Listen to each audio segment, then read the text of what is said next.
yung mga hindi mo gusto at nanaisin mo ang mga bagay na hindi mo nais. So ito po ang sikreto ng suffering upang hindi maging suffering, maging sweet.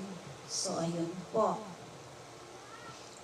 If they understand and pray for more suffering, kung tayo ay magdadasal para sa more suffering at persecution, they will hasten the glorious reign. As their suffering increases, the hour of peace approaches. So, ayun po, kung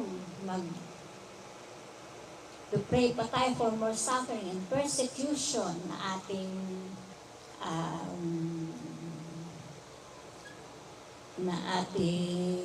kung naintindihan lang natin na ang mga sufferings at persecution, na mag-pray pa tayo for more suffering and persecution, ay papabilisin ang pagdating ng ating Panginoon. Dahil ang kanilang suffering, as their suffering increases, the hour of peace approaches. So, kung ito po, mas mapapabilis, kung sa iyong pagdurusa ay mapapabilis ang hour ng peace. Bakit? Bakit kailangan ng bumilis ang glorious reign? Kailangan ng dumating ang ating Panginoon.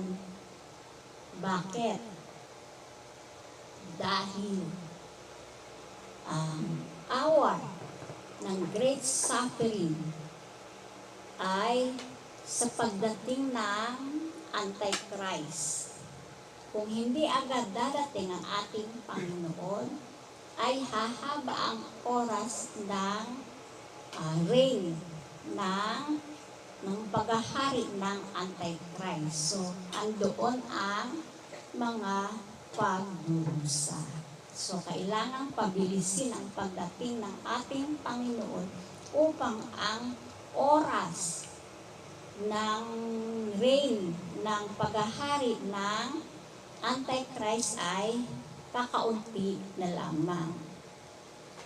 Parang parang foam na lang na parang bula na naarawan at bigla na lang mawawala, pumutok na parang bula. So, ayun yun. Kaya kailangan nating pabilisin ang glorious reign ng ating Panginoon, ang pagdating ng ating Panginoon, upang ang magdusa ay hindi na ganoon karami.